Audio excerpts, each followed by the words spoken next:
Olá, você está aqui na Constante TV, uma bênção para você no programa Crer e Pensar, um programa voltado para discutir questões de filosofia, de ciência, de apologética e tudo mais que leve o cristão a crer e a pensar a sua fé. E hoje nós estamos aqui com Carlos Sassanovic Júnior, ele que é bacharel em Direito, ele é secretário executivo da TDI Brasil, é diretor dos eventos da TDI, alguém que tem uma formação teológica, e ele estará falando hoje conosco sobre o senso moral e a natureza humana. E é um assunto meio explosivo, tem muita coisa legal para discutir. Comigo, como sempre, o meu companheiro, doutor Jonatas Nunes, que está conosco, físico de formação, companheiro de pesquisa no laboratório. Estaremos juntos nesse programa. Então, Carlos, muito obrigado mais uma vez por ter aceito o convite, estar conosco nessa maratona. Bom, eu que agradeço, para mim é sempre uma honra estar aqui com vocês, né? Ainda mais porque esse assunto ele surgiu para mim numa conversa que nós tivemos em telefone, eu e o professor Kelson, e aí eu falei, rapaz, isso aqui dá uma apresentação, dá um assunto bacana para ser estudado. Ainda mais porque filosofia, o que a gente mais gosta é filosofar. Então, trazer esses conceitos é muito importante. Então, eu agradeço o convite. Obrigado, o prazer é todo nosso. Acho que todos nós temos um pouco de filósofos, né? E a pergunta que fazemos é, se Deus não existe, né? Qual é o fundamento, ou qual fundamento permanece, né, para que o bem ou o mal, ou certo ou errado, né, eles sejam elementos objetivos, né? Então, essa é a grande pergunta que a gente pode fazer, né? E você pode versar sobre isso, né? Essa é uma questão muito interessante, né? Quando a gente fala dentro da filosofia, tentar entender um pouco se existe essa questão de certo e errado, bem ou mal, essa noção de moralidade é uma discussão muito abrangente dentro da filosofia. Você tem aí vários pensadores, né? Quando tu vai para pensadores que são nihilistas, por exemplo, eles acreditam que a vida não tem sentido, a vida não tem, digamos assim, uma razão última.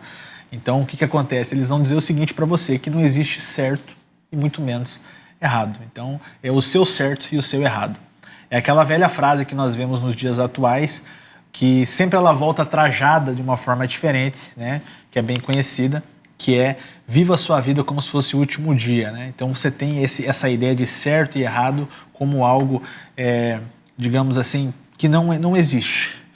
Tudo que você fizer é livre, você é livre para fazer o que você quiser, porque não existe um ponto de referência para dizer se aquilo é certo e errado. Você estabelece o que é o certo e o que é errado para você. Você estabelece. Será que ele consegue adicionar aqui para nós a apresentação, para nós dar uma olhada? Então, assim, gente, o que é interessante nessa fala é que se Deus não existe, valores morais objetivos não existem. Então, isso aqui é uma premissa muito importante para nós entendermos. Porque se Deus não existir, você não tem, digamos assim, um ponto de direção para você compreender o que é a questão da moral. Então, isso é a relevância crucial para a gente entender o que é o senso moral, né? Por exemplo, nessa imagem que vocês estão vendo aqui, sem Deus, você não tem um ponto de referência objetiva. Um exemplo que eu gosto de usar bastante é o astronauta, né? O astronauta sem dúvidas, talvez um maior exemplo, né? Porque quando ele vai para o espaço, para ele poder ficar perto da nave, quando ele sai para fazer alguma manutenção, o que ele vai ter que fazer? Ele vai ter aqueles cabos que ele vai ter que se prender na nave, né? E o que acontece se ele pegar e soltar um desses cabos? Ele vai ficar solto, à deriva no espaço. Então, quando a gente entra nessa questão filosófica, é muito semelhante nesse sentido, né? Quando você não tem ali o ponto de referência, que no caso do astronauta seria a nave espacial, o foguete, né? Assim, mesma coisa com a moralidade. Se você não tem um ponto de referência, então por isso que os nihilistas vão dizer que nada faz sentido, né? Viva segundo o seu próprio prazer. Eu estou tentando lembrar qual foi o autor, não sei se foi Charles Bukowski, não sei, talvez não seja, mas está vindo à mente, que ele diz assim, se Deus não existe, tudo é permitido. Tudo é lícito, né? Tudo é permitido, tudo é lícito. É uma coisa interessante. Sim. Porque se não há ponto de referência, o que me impede de fazer qualquer coisa? Não, e é um argumento filosófico razoável, porque de fato, se Deus não existe, você não tem talvez, né, o exemplo da bússola, você não tem aquilo que vai de fato gerar uma interatividade real, né? Norte, com o significado. Você não tem um norte, né? Então, por exemplo, né, aqui na imagem, né, eu até coloco aqui aquele exemplo que eu dei da nave espacial, então você fica à deriva. Sem o ponto crucial, você fica perdido que nem se fosse no espaço, né? Então, olha que bacana. Não existe, pode ver, não existe para cima, para baixo, para direita, para esquerda. Não existe essa noção, né? Assim como também não pode existir essa noção de certo e errado quando você não tem. Você fica flutuando Fica num flutuando, vácuo. é no vácuo. Num vácuo moral em que qualquer direção é válida. Por isso que certas atrocidades que nós encontramos, né, por exemplo, num assassinato ou tipos de crime específico, muitas vezes são baseadas nesse tipo de observação, onde é um vácuo, como o professor falou, digamos assim, de reflexão, de existência. A pessoa não sabe, digamos assim, se a vida tem digamos assim, um sentido. Então ela faz segundo as suas emoções.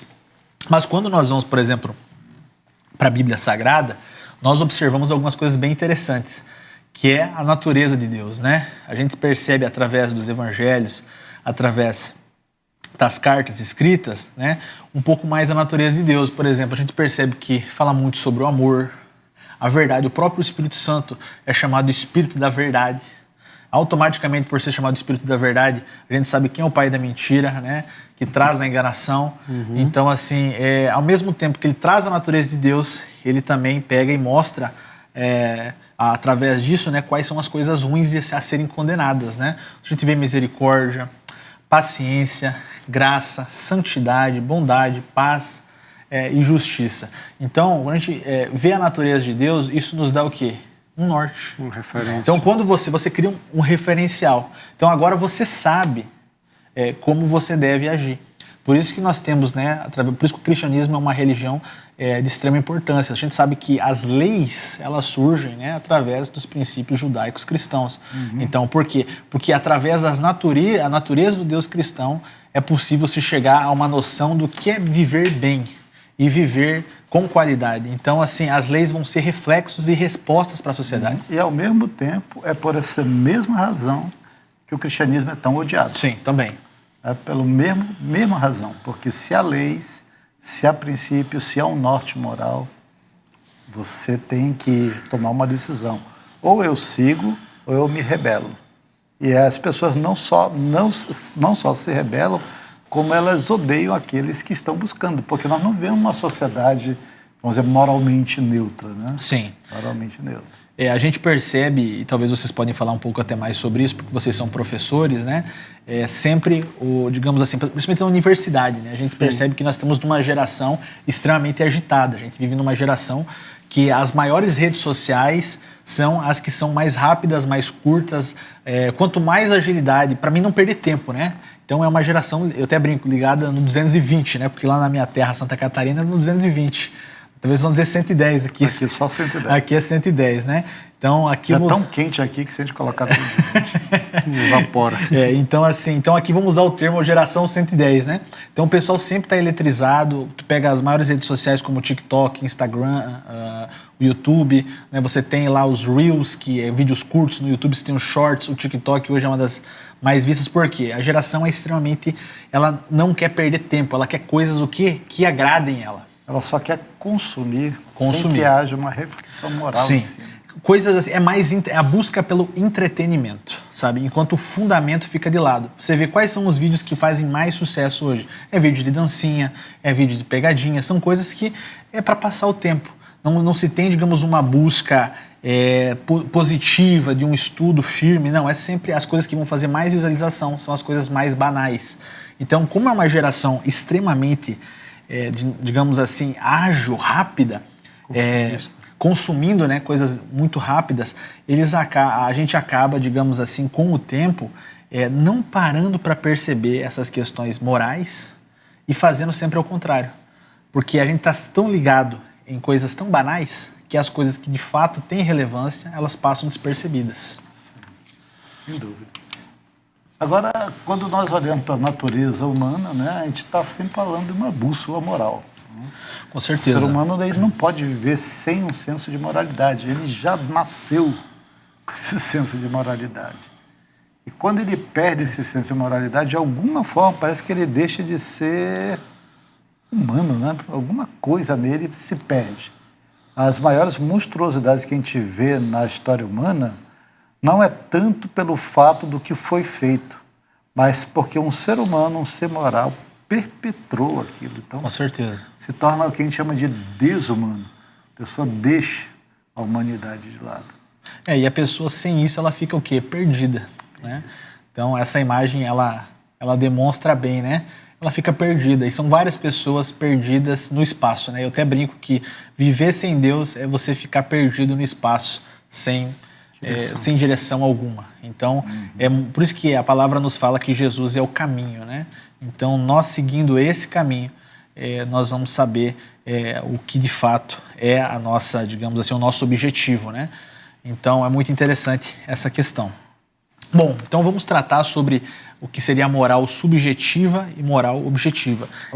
Isso é um assunto bem interessante porque muitas pessoas têm dúvida a respeito disso. Porque você entra hoje numa universidade, eu pelo menos, muitas vezes, eu até comentei isso num programa passado, né, em aulas de antropologia, se levantava essa questão de que a moral que existe é só subjetiva. Né? Você até comentou que é pior do que isso hoje em dia, né? Tem alguns pontos ainda que não tem moral alguma.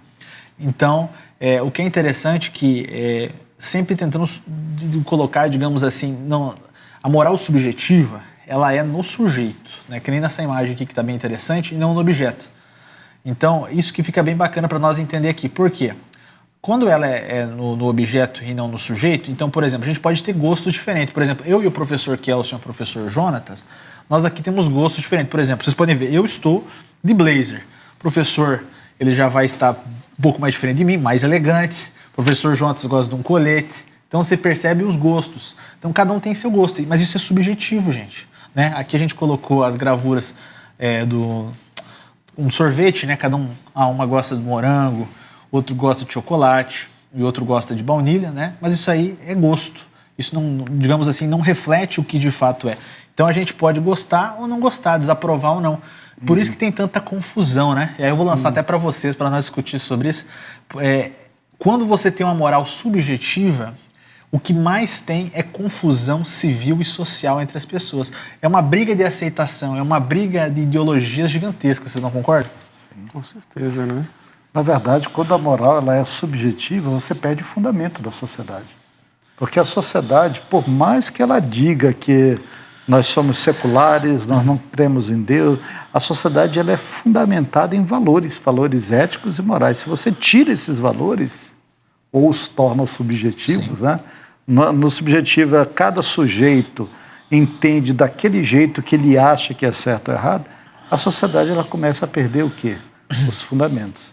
E aí eu sempre lembro daquela aula de história que todas as nações, quando elas começaram a entrar em decadência como nação, antes elas entraram em decadência moral. Não, com certeza. Uma coisa impressionante. Né? Começa pela moral, depois vai para... É porque afeta a moral, as bases, né? É a base da sociedade. O que é certo, o que é errado, o que é justo, o que é injusto, o que eu devo fazer, até onde vai o limite da minha liberdade, até onde está o meu próximo. Tudo isso daí é o que mantém a gente ali como sociedade unida. Não é a tecnologia, não é o dinheiro, não é a forma de governo, mas é a moralidade subjacente que nos dá o norte. E são padrões únicos, né? Não variam, né? Não depende do meu forma de ver ou de entender. É aquilo, querendo ou não, é aquilo que governa, que estabelece o fundamento, né? Para minha área, que é o direito, isso é mais complicado ainda. Porque o que acontece? As leis que são criadas, as leis novas, né? Isso eu não digo as leis, digamos assim, cruciais, constituintes, mas as leis novas, não as pétreas, né? Que nós temos na nossa Constituição. Mas essas leis novas que estão vindo, muitas vezes elas contrariam leis antigas. Leis que não, digamos assim, já eram firmadas, eram pétreas, que não deveriam ser alteradas. Você mas tem algum exemplo para a gente aí? Olha, por exemplo, se tinha no passado essa noção da família, né? Digamos assim, o casamento entre homem e mulher. Monogâmico. Né? Monogâmico. Então, hoje você já tem, por exemplo, outros tipos de família, né? Que é aceito por novas leis, né? Então, assim, inclusive leis que passaram, digamos assim, não pelo método que a gente costuma ver, que é o legislativo, né, através dos deputados e senadores, mas foi aprovado diretamente pelo STF, né, pelo sistema judiciário. Então, assim, até a forma, digamos assim, de aprovação já foi diferente para essas leis, né? Então, o que é interessante é, por exemplo, o modelo de família é uma coisa que é totalmente diferente. Você tem, quando o Constituinte escreve, ele escreve com uma noção do que é família, e nos tempos atuais nós já temos aí uma infinidade de tipos de família, né? Então, isso é uma coisa que a gente vê muito presente dentro da lei brasileira. Tem essa nova lei, inclusive, dizendo que o bichinho de estimação faz parte da família, ele tem que ser considerado como membro ativo. Eu fiquei assim, impressionado. Que loucura.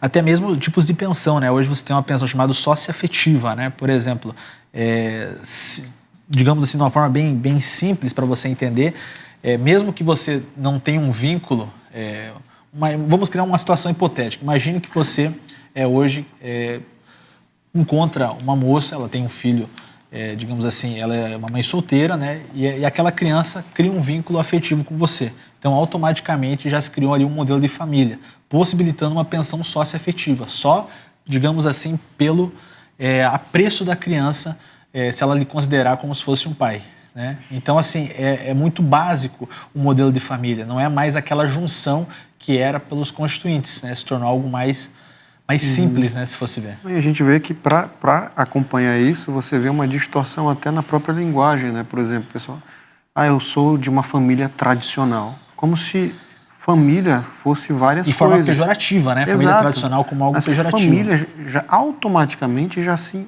sabe que é tradicional. Não preciso acrescentar um adjetivo para isso, porque é uma coisa só, né? Ou seja, você cria distorção. Mas justamente, né, a partir dessa distorção, porque você, de alguma forma, esticou o conceito da moral. Exatamente. Então você precisa elasticizar os conceitos para então subverter aquele conceito original, né? Eu quero pegar uma palavra que o Carlos falou, são famílias cada vez mais simples. E, na verdade, não é família, são modelos cada vez mais simplificados. E quanto mais simplificados, menor é a questão da ética e da moral. Aí você tem que simplificar também os parâmetros éticos e morais para poder suportar uma coisa dessa. Então certeza. Você vai encontrar, por exemplo, fora do Brasil, alguns países onde tem partidos políticos que hoje em dia defendem o relacionamento pedófilo como uma forma não só aceitável, mas como uma maneira de família. Quer dizer, você tem que esticar completamente a ideia moral do que seria uma relação entre um homem e uma mulher. O próprio furto, né? Você sabe, por exemplo, hoje nas leis, tem uma lei americana, né? Se eu não me engano, acho que foi em Los Angeles, né? Ali na Califórnia. Na Califórnia, né? Até $1.000 não era considerado, né, crime. Não era crime. Então, assim, é muito interessante que... então, até R$1.000... eu posso roubar, né? Mas há uma diferença do que é lei e o que é imoral, né? Então, é isso que é bem interessante. A lei, por mais que ela não proibia, continuava sendo imoral, né? Segundo Nem a fé tudo cristã. que é legal é moral. Exatamente. Então, assim, perceba o que interessante que é, né? Por exemplo, quando a Califórnia aprova isso, achando que iria diminuir o número de pessoas que, digamos assim, que cometeriam esse ato, né? Na verdade, duplicou a quantidade. Digamos que piorou a situação. Cidadão, né? Tiveram que, se não me engano, voltar atrás em relação a isso. Então, é muito sério. Não sei se voltaram, mas eu vi uma reportagem de pessoas que já deixavam o carro aberto com valores e assim, olha, isso aqui está mais ou menos valendo $1.000, por favor, não quebre o carro, já está aberto. Gente, está boa a conversa, né? Mas o nosso tempo já Oxa. avançou. Então, que bom que a conversa está boa, né? Então, fiquem ligados que no próximo bloco nós daremos continuidade a esse tema tão polêmico, né? Então, já conosco. Até a próxima. Fiquem ligados.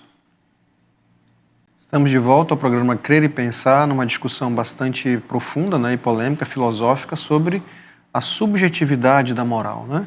Então, estávamos falando sobre a moral subjetiva e também sobre a moral objetiva, né? E nesse contexto, como é que fica a questão do bem e do mal? Bom, isso é muito interessante, né? Porque falar sobre o bem e o mal dentro dessa perspectiva não existem, né? Porque como não tem certo e errado, a perspectiva de mal, ela, digamos assim, é quase que uma caricatura, né? Quando a gente fala na questão social. Então, é quase que, quando você fala sobre bem ou mal, é quase que você tivesse soltado ali alguns bordões, algumas falas medievais, né? Aquilo já ficou no passado e não tem muita relevância, né? Então, assim, quando a gente fala sobre isso, eu percebo que, de fato, faz a diferença. Ó, vamos pegar esse exemplo do Richard Dawkins aqui, nessa frase que ele está falando.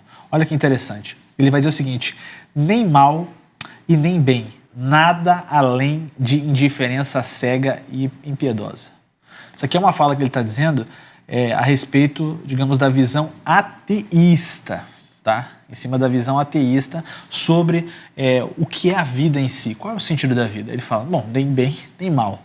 Nada além de indiferença cega e impiedosa. Então a gente já percebe o quão perigoso também é uma fala como essa, né? Quando você abre esse leque de possibilidade, automaticamente você também possibilita até mesmo situações bem perigosas, né? Como criminais, né? Como também de atitudes perigosas. Torna justificável certas atitudes. Você justifica a justificação de coisas que podem prejudicar a sociedade, né? Isso que eu percebo. Aí, por exemplo, quando a gente fala sobre a moralidade objetiva, qual que é a diferença? Né? A realidade ela é tratada como de fato ela é. Então você não vai ter mais não é mais o meu gosto. Não é mais o que é melhor usar blazer. Professor Kelson está errado, você está errado. O melhor é o blazer. Não, é o que de fato é a qualidade, é ver se aquilo encaixa com o perfil da pessoa. Então, o que de fato é. Né? Então, assim, essa que é a grande diferença. A moralidade objetiva é aquilo que de fato é. Né? É aquela frase famosa do Chesterton. Né? Chesterton. Ele fala, né, chegar um momento que nós teremos que explicar né, o óbvio praticamente, né, que a grama é verde. Né? Então, o próprio professor Adalto falava disso. Né? Ele tem uma palestra muito famosa no canal da TDI que é 3 métodos de explicar o óbvio. Então, o moral objetiva nada mais do que você demonstrar o que já está óbvio pra gente, né? Sem ser questão do gosto, mas de fato o que realmente... E é incrível, né, que hoje em dia está sendo suprimido isso. Você está tendo dificuldades hoje em dia de falar o óbvio, de mostrar o óbvio, que você é criticado, né? Você é colocado de escanteio, né? Negacionista, muitas das vezes chamado, né? Mas será que às vezes a gente pode confundir a moralidade objetiva com o gosto pessoal? Com certeza, sabe? Por exemplo, vou dar um exemplo aqui. Tem situações, professor, que são extremamente sérias, que nós observamos, que muitas vezes é levada como brincadeira. Você falou sobre pedofilia antes, né? Então, por exemplo, como é que você verifica essa questão do senso moral na prática? Você tem, por exemplo, essa questão, a pedofilia, né? Você vê ali, por exemplo, a questão do próprio racismo, né, terrorismo, esse tipo de situações que são extremamente perigosas. Situações que, por exemplo, você tem grupos terroristas, né, que ameaçam a existência de uma nação. Então, não é, digamos assim, é a opinião deles. Eles estão, digamos assim, eles podem ser contra o povo. Não, eles estão ameaçando a existência daquela raça, né? Que é o caso do Hamas, por exemplo, com o Estado de Israel. Então a gente vê, digamos assim, como essas situações, muitas pessoas tentam colocar como situações de saúde, né? Ou, não, mas isso não é tão errado, depende da perspectiva de ver, de como você olha, mas são coisas totalmente erradas. A pedofilia é algo totalmente condenável, o racismo, extremismo, qualquer coisa desse sentido é completamente errado. E como é que você observa isso, né? Será que isso é uma preferência pessoal?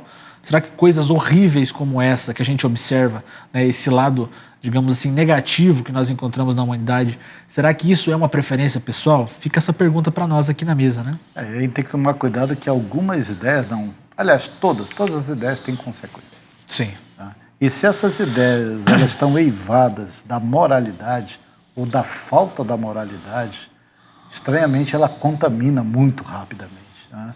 E isso é algo que não se consegue explicar direito, porque a pessoa diz assim, os exemplos arrastam, né? As convênios, os exemplos arrastam. É verdade, mas quando nós falamos de palavras cuja moralidade é mais baixa, em que ela está embutida de ideias, estranhamente ela arrasta muito mais facilmente multidões do que as palavras cujo senso moral apontam para o bem, para o belo, para o comunitário. Isso é uma coisa interessante. Né? Em termos de sociologia, um discurso de ódio, estranhamente, ele ganha muito mais seguidores que um discurso contrário ao discurso de ódio. E isso tem a ver com a nossa própria natureza, né? Decaída. Natureza caída, pecaminosa, né?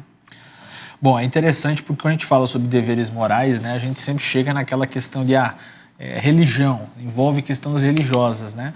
Por exemplo, a gente pega a referência bíblica, né, a amar o teu próximo como a ti mesmo, né? É muito interessante, porque isso aqui, se a gente seguisse na prática, se o cristão seguisse na prática e as pessoas como um todo, resolveria, eu acho que, boa parte dos problemas da humanidade. Então, a gente percebe que pega esses deveres morais que é apresentado nos evangelhos, por exemplo, nós entendemos a natureza de Deus. Por exemplo, nessa mesma frase que nós estamos vendo aqui, que você está vendo aí em casa, você vê, por exemplo, generosidade, né? Então você vê abnegação e igualdade. Nessa mesma frase, ó, ama teu próximo como a ti mesmo. Então você vê 3 pontos que demonstram a natureza de Deus. Numa frase simples, né? Pequena, você já vê 3 pontos que identificam a natureza de Deus. Aí o que você, em contrapartida, percebe? Por exemplo, você vê que, ao mesmo tempo que ela aponta a natureza de Deus, ela também mostra o que Deus condena. Ó, então, por exemplo, antes, a generosidade. Então, ela condena a ganância. Né? Ela vai, a abnegação, vai mostrar a natureza de Deus, mas ela vai ser contra o abuso. A igualdade, mas ela vai ser contra a discriminação. Então você percebe que a natureza de Deus, ao mesmo tempo que ela se demonstra, ela também condena aquilo que é o contrário, né? Sim. E isso é algo factível quando nós pensamos em moralidade. Porque a moralidade, ela também não é neutra. Sim. Nós somos seres morais, e por sermos seres morais, nós não somos neutros. Não existe aquela ideia que muita gente diz do cientista neutro, da ideia neutra, né, do observador neutro. Nós somos seres morais, nós não podemos deixar de fazer escolhas morais. Então você diz assim, eu não quero ser abnegado, automaticamente você vai ser egoísta. Não tem como. Né? Se você faz uma escolha que não é a favor da igualdade, e essa sua escolha moralmente ela vai apontar para alguma coisa, em geral ela vai apontar para o contrário disso aí. Né? Ela nunca vai ser subjetiva, ela nunca vai ser neutra, ela nunca vai ser algo que você pode dizer assim, são apenas ideias sociológicas que cada um aceita ou não. Ideias têm consequências e a moral, ela tem mais ainda que consequências, ela tem um bojo por trás que nos remete a um julgamento. E o interessante, por exemplo, tem esse famoso dilema, né, de Eutifron, né, que é um dilema do diálogo, onde Platão ele vai argumentar sobre essa questão, né? Será que é bom porque Deus quer assim ou Deus quer assim porque é bom, né? E quando a gente vai estudar as escrituras, a gente vê que Deus é bom. Então a resposta que Platão, né, e Sócrates vão estar dialogando nessa questão, na verdade a Bíblia Sagrada já demonstra que de fato Deus é bom, por isso que ele é essa bússola para direcionar o que é certo e errado. Ele é bom e faz o bem, né? E faz o bem, com certeza. Então quanto mais parecido com ele, né, a gente tem esse exemplo aqui, quem gosta de vinil, né, vai entender, quanto mais parecido com o som, melhor é, né? Então, quando você consegue, de fato, agregar esse tipo de informação mais semelhante. Então, quando você pega essa natureza de Deus, você consegue ser essa diferença dentro da sociedade, né? Mas aí, na visão do ateísmo, isso aí que é um problema, né, Jonatas? E como é que funciona, será isso ali, né? Quem estabelece tais deveres, né? Não tem referência nenhuma, né? Eles vão, não o ateísmo, mas uma coisa um pouquinho antes do ateísmo, é o deísmo. Sim. O deísmo vai se degenerar no ateísmo, ainda que o ateísmo como ideia já exista muito antes do deísmo, mas no deísmo eles tentaram responder essa indagação, Deus está fora da jogada. Quem estabelece o que é o que, certo ou errado, bem ou mal, justo ou injusto? Eles vão dizer que é a natureza. Você olha para a natureza, há uma moral subjacente na natureza. A natureza não tem essa, é instinto. Um leopardo, ao pegar um antílope, ele não tem pena do antílope. Ele vai pegar um antílope mais velho, mais novo, bebê, não tem nada, não tem isso daí. E o deísmo, ele falhou em tentar dar uma resposta para isso. Agora, quando chega no ateísmo, do naturalismo, essa é uma resposta que eles não têm como dar. Ó, na verdade, eles têm uma resposta. Quer ver como é que é a resposta deles? Ó, os seres humanos são apenas acidentes da natureza. Então, se nós somos um acidente, qual que vai ser a consequência disso, né? Os animais, como o professor Kels falou, eles não têm uma obrigação moral um com os outros, né? Então, como você, por exemplo, você pega esse gatinho, né? Você falou ali do animal, né? Ele comendo o rato. Nós vamos prender agora ele? Vamos botar na cadeia um gato que acabou de matar um rato? Não é bem assim, né, gente? Ele não tem uma obrigação moral, né, como o ser humano tem. Então, olha que interessante. Se Deus não existe, nós não deveríamos ver, né, o comportamento humano da mesma forma. Porque se nós somos acidentes, assim como os outros animais, nós não deveríamos ver da mesma forma? Vocês não concordam? Né? Porque sim, assim, nós somos apenas um acidente na natureza, né? Mas o que é interessante é que, ó, nenhuma ação, segundo essa visão, a visão clássica do ateísmo, né? Porque hoje eles vão dizer, não, a moralidade a gente cria a nossa própria, né? Como eu falei da questão subjetiva. Mas, de fato, deveria, como só é um acidente na natureza, nenhuma ação deveria ser considerada certo e errado, segundo a visão ateísta, né? Sim.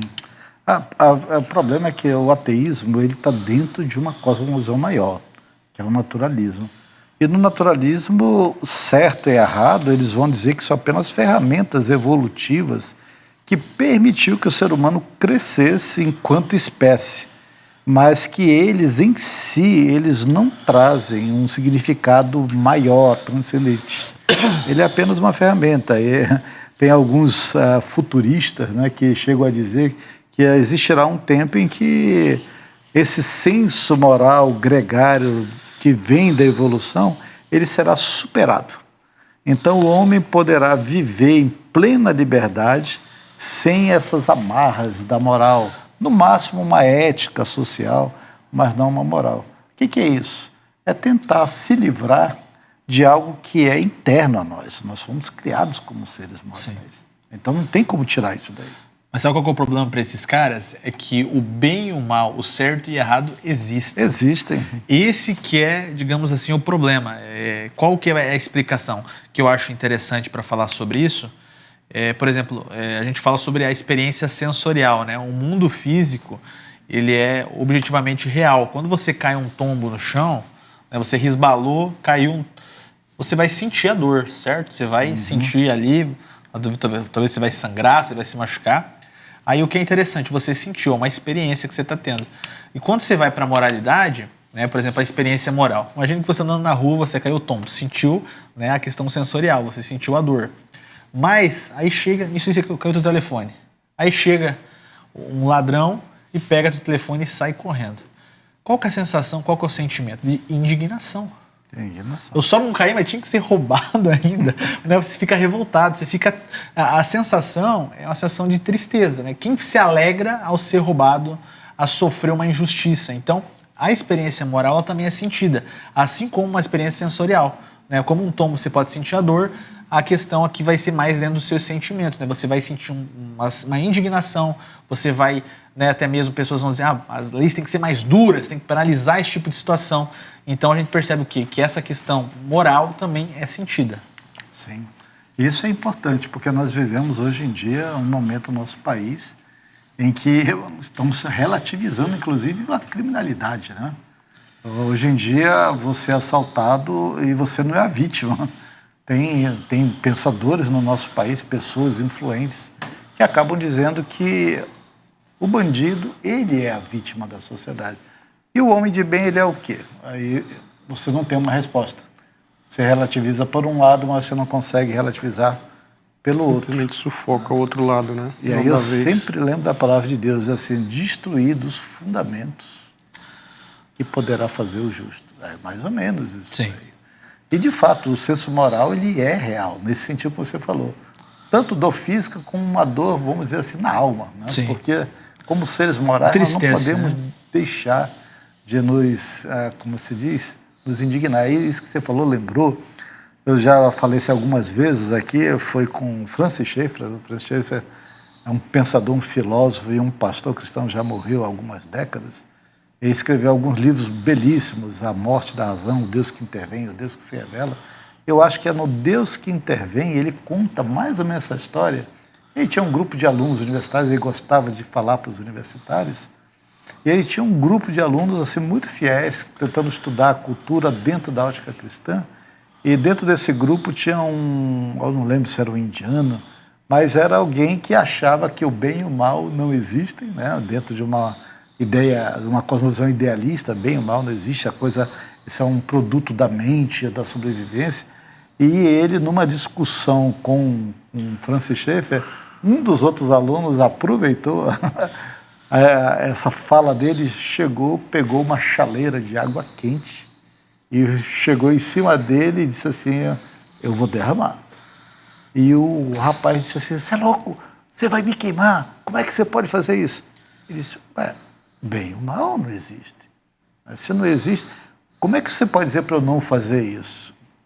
É apenas um conceito, é uma ilusão. O que o Dawkins falou naquela frase, né? É uma ilusão.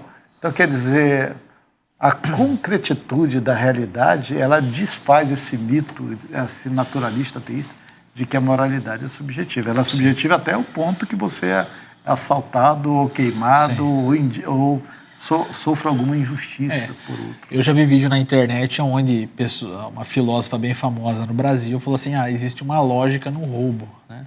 Então, até ser roubada, né? Ela vai dizer isso. Mas concluindo só essa parte do argumento moral, qual que é a conclusão que a gente chega, né? Por exemplo, a gente chega aqui, se Deus não existe, valores e deveres morais objetivos não existem, né? Aí qual que é a outra premissa que a gente vê? Que valores e deveres morais objetivos existem. Então, o que acontece? Você criou duas premissas. Então, se Deus não existe, valores e morais objetivos não existem. Mas só que valores morais e deveres, eles existem. Então, qual que é a conclusão que a gente chega, Kelson? Que Deus existe. Deus tem que existir. Tem que existir. Então, ele é necessário nessa questão, né? Isso faz parte de um dos argumentos da existência de Deus, o argumento moral. Argumento moral, lógico, que é muito conhecido. Moral, né? Que também faz parte da TDI. Sim. Gente, está muito legal. Fique conosco. Daqui a um minutinho, estamos de volta aqui no Crer e Pensar com o nosso querido Carlos Sansanovski. Fique aí conosco, já estamos de volta. Até mais. Estamos de volta no Crer e Pensar, hoje falando sobre a moralidade e a natureza humana, com o Carlos Júnior aqui conosco.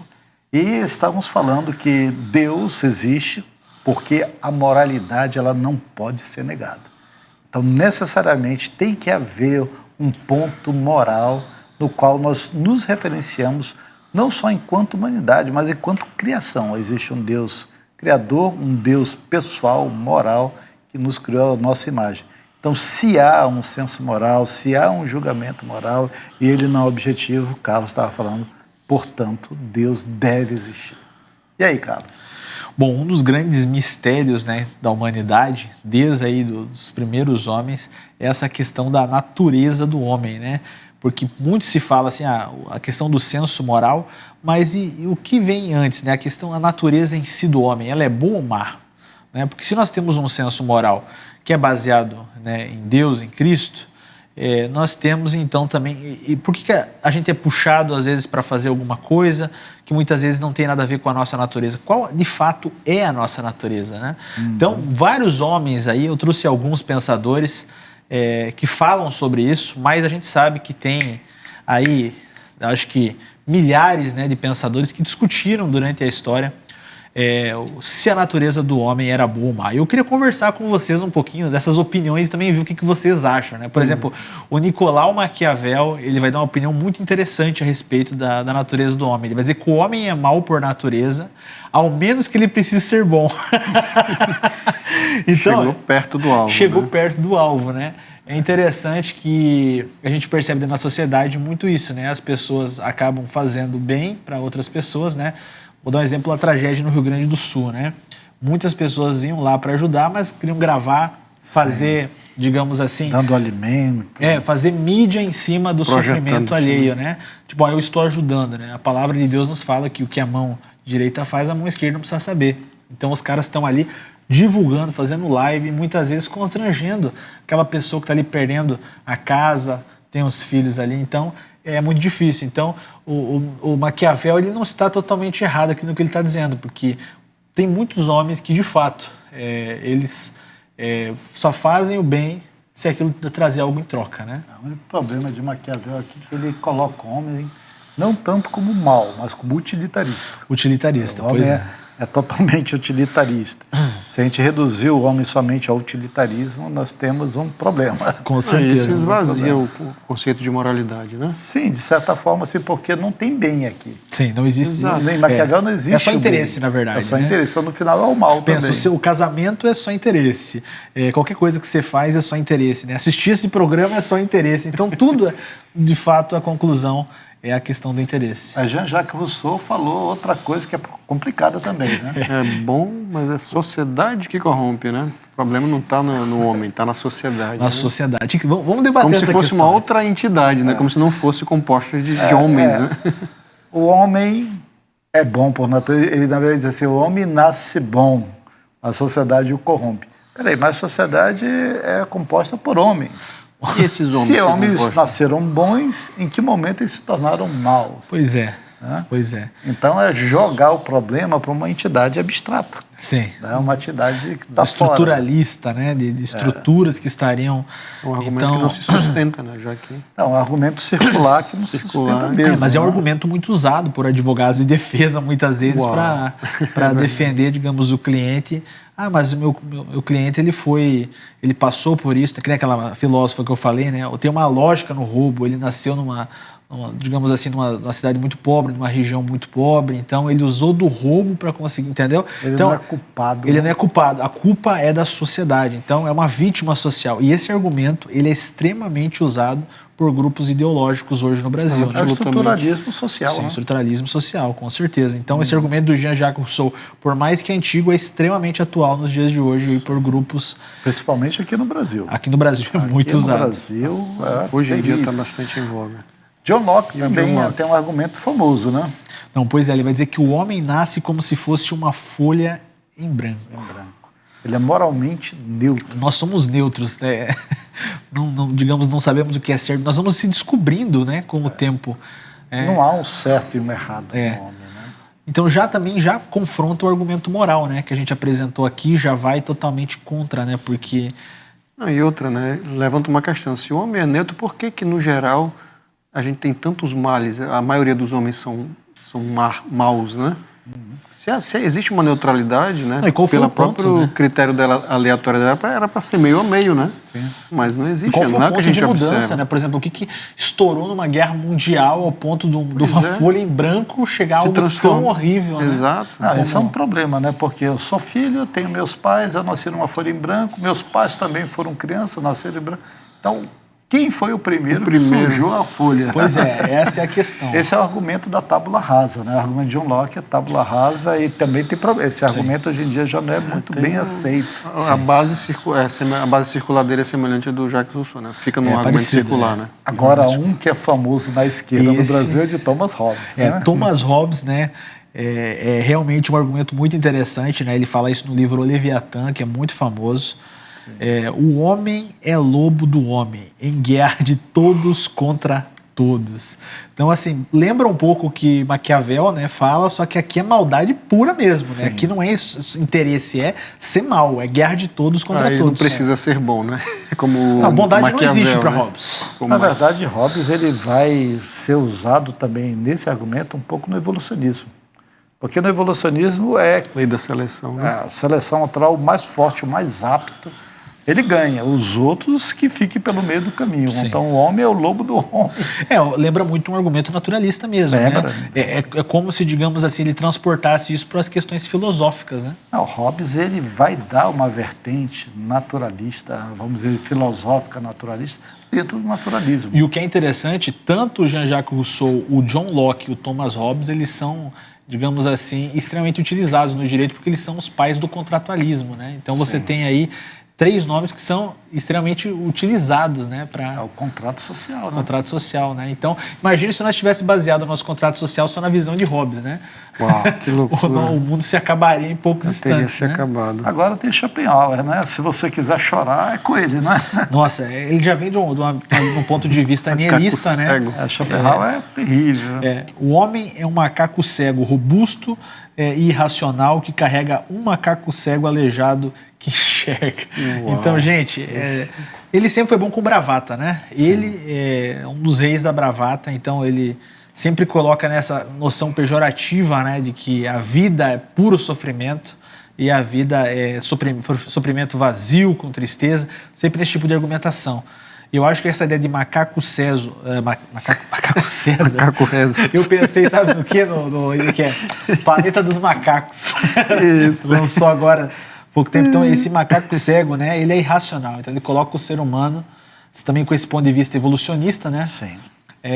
Como um ser irracional que carrega um que enxerga, o espertão que vai estar ali, né? Para Schopenhauer, o ser humano ele é um pouco menos que ser humano, ele é um ser em angústia, né? Em angústia. Angústia e dor, né? Angústia e dor, e a vida é sofrimento, a vida não tem um significado maior. Ele vai falar sobre o amor. Se você que está deprimido, não leia Schopenhauer, você vai se afundar. Ele é o inimigo dos psicólogos, né?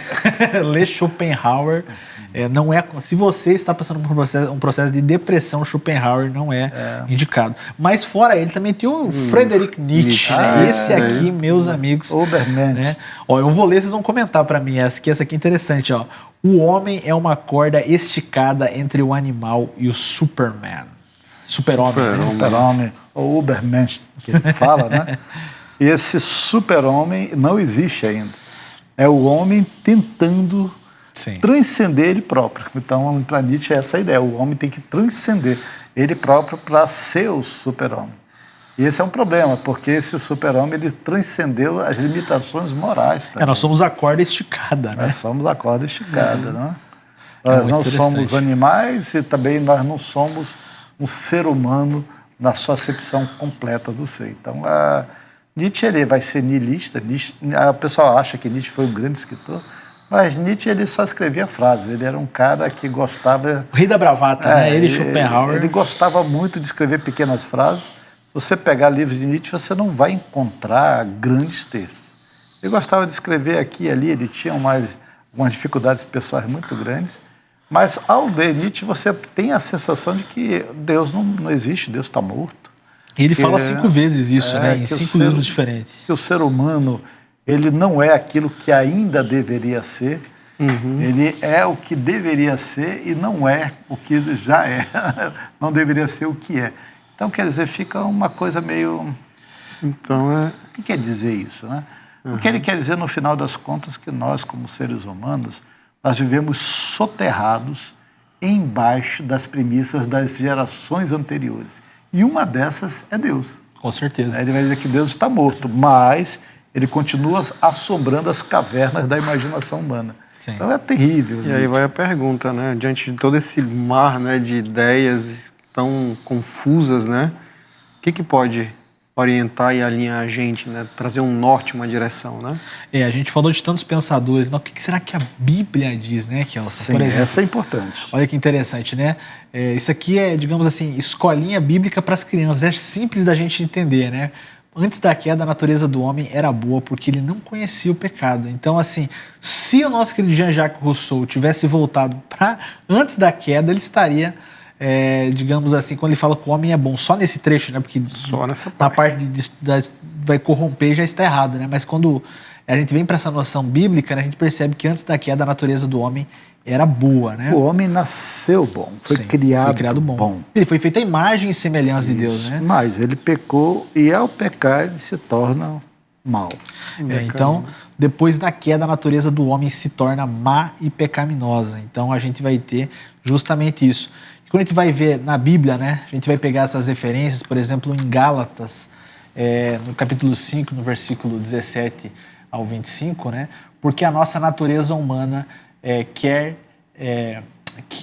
é contra o que o Espírito quer, e que o Espírito quer é contra o que a natureza humana quer. Os dois são inimigos, e por isso vocês não podem fazer o que vocês querem, né? Uma outra versão, a carne milita contra o espírito milita contra a carne.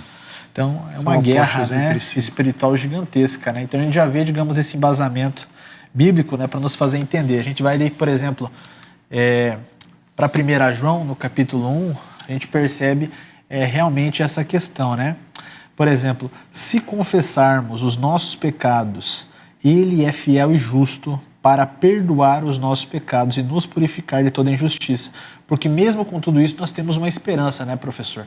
Né, por mais que nossa natureza em si, antes da queda, era boa, agora nós nos tornamos maus, mas ainda há uma esperança. Né? E aqui em 1 João nós temos isso. Quando a gente vai para 2 Coríntios, capítulo 5 ao 17, nós vamos entender quem é essa esperança, né? Portanto, se alguém está em Cristo, é nova criação. As coisas antigas já passaram, eis que surgiram coisas novas. Temos uma tábua rasa de novo.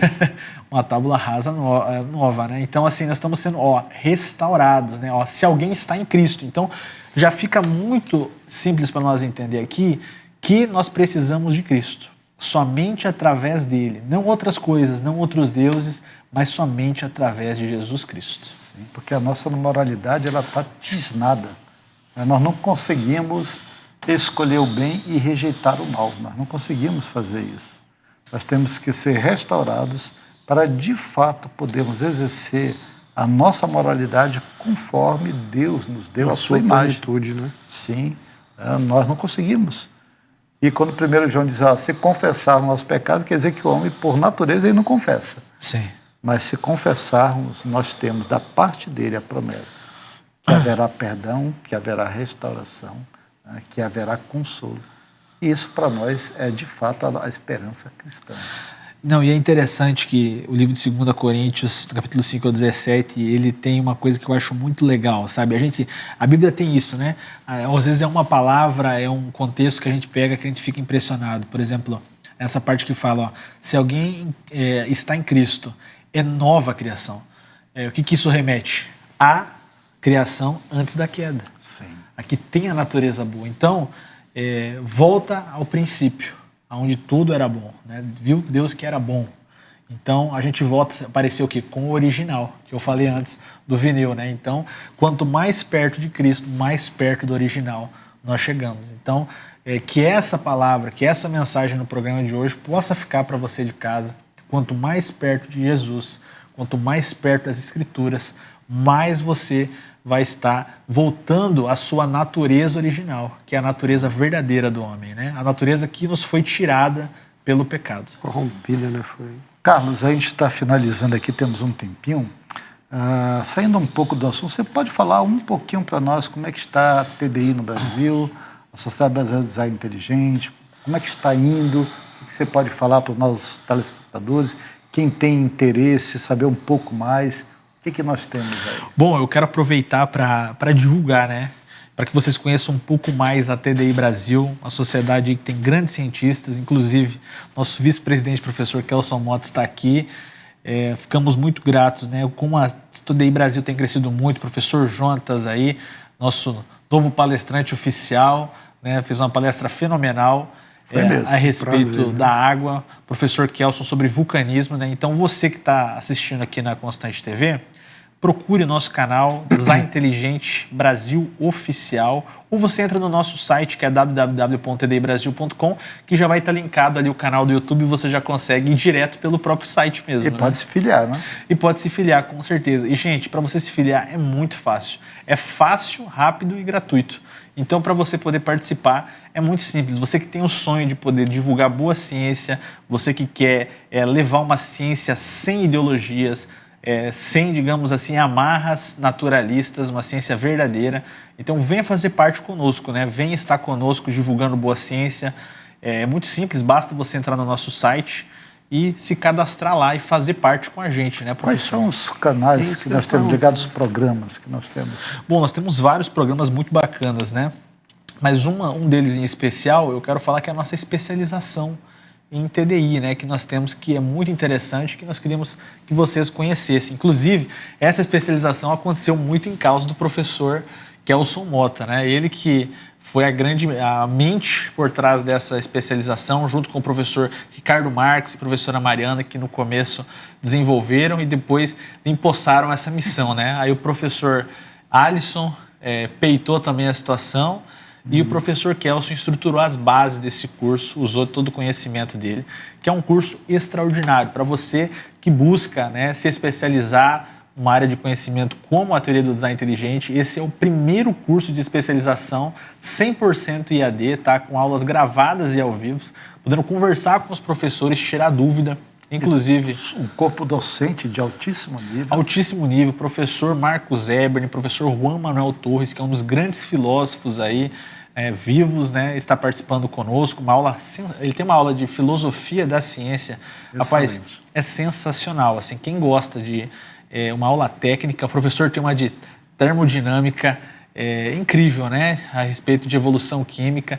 Então, gente, esse curso ele é sensacional, ele é reconhecido pelo MEC. Tá? Então você vai ter uma pós-graduação nível lato sensu para que você possa, né, ter isso no seu currículo. E eu tenho certeza, né, que aquele que investir nisso vai estar investindo na sua família, no seu ministério. Né? E vai começar a segunda turma, né? Agora. Pois é, a segunda turma vai começar agora em setembro, né? Olha.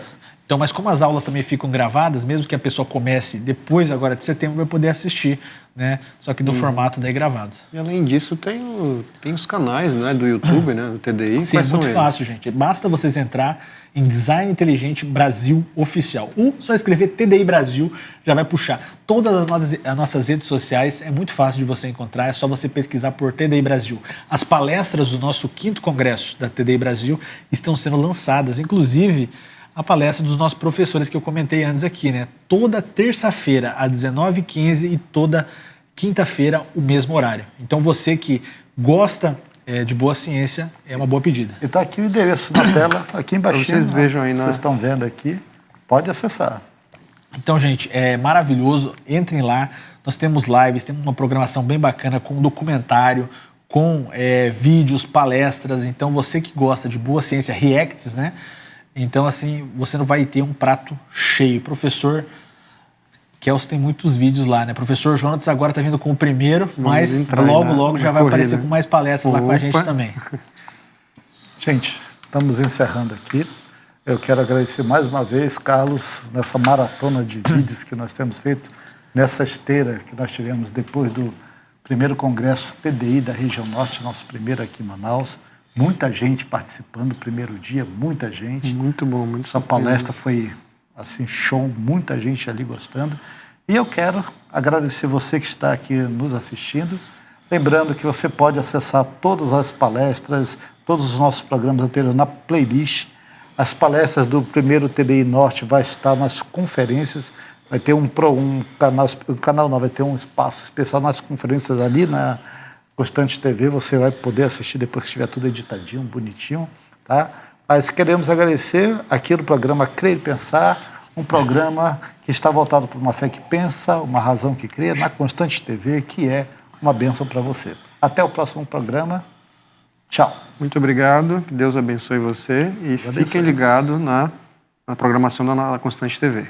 Até a próxima. Até a próxima.